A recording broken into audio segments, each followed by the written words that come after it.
बायको दिली माझी. मला माहितच नव्हतं दिवसभर की माझ्या मम्मीचं असं झालेलं आहे म्हणून. आता काय आता आवडच आहे ना माझ्या मुलीच्या. म्हणजे वाटलंच नव्हतं की असं इतकं डेंजर होईल, कारण की माझी मम्मी आमच्या घराचा आधार होती. आम्ही 4 जणी 4 बहिणी.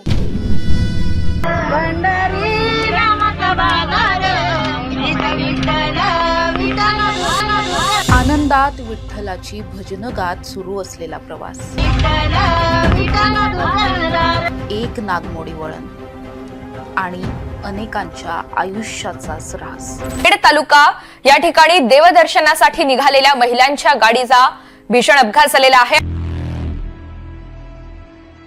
मी ज्ञानेश्वर गणपत पापड. मला गावातून फोन आला, अशी घटना झाली तर पिकअप आपली पलटी झाली.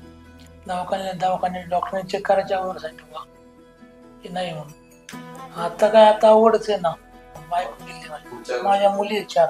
माझं नाव सिद्धी ज्ञानेश्वर पापड. ही घटना झाली तेव्हा मी कॉलेजला होते. मी कॉलेजवरून घरी येत होते तेव्हा मला फोन आला की टेम्पो पलटी झालेला आहे. तेव्हा माझी बहीण आणि माझी मम्मी होती त्या टेम्पोमध्ये. सरकारी दवाखान्यात गेले. तिथं फक्त मला माझी बहीण भेटली. म्हणजे ती 6 दिवस ऍडमिट होती. नंतर मी पप्पांना फोन केला की पप्पा मम्मीचं असं म्हणजे मम्मीला त्यांना तिकडे नेलेलं आहे, तुम्ही लवकर या म्हणून. आणि हे वाटलंच नव्हतं की असं होईल म्हणून. मला माहितच नव्हतं दिवसभर की माझ्या मम्मीचं असं झालेलं आहे म्हणून. म्हणजे वाटलंच नव्हतं की असं इतकं डेंजर होईल, कारण की माझी मम्मी आमच्या घराचा आधार होती. आम्ही 4 जणी 4 बहिणी. आम्ही फक्त 4 बहिणी आणि मम्मी पप्पा, आम्हाला भाऊ नाही. उपचार सगळे सरकारने केले. जयसिंग मामा दरे ते सुद्धा म्हणजे रात्रीच्या 11 वाजता ते तिला भेटायला आले होते. सगळ्यांनी म्हणजे भेट दिली. सगळ्यांचं सहकार्य पण चांगलं होतं. सगळ्या गोष्टी उपचार वगैरे सगळे वेळेवर झाले.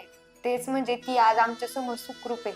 ते उपचार वेळेवरती झाले म्हणून. पहिल्यांदा हॉस्पिटलचे कुठल्या कॅज्युअलिटीमध्ये हॉस्पिटलचे एवढी मोठी रक्कम किंवा जबाबदारी घेण्याची सरकारची पहिलीच वेळ आहे असं जाणवतं. आणि त्यामुळे या ठिकाणी सरकारचे किंवा अजितदादा असतील यांचे खूप खूप धन्यवाद.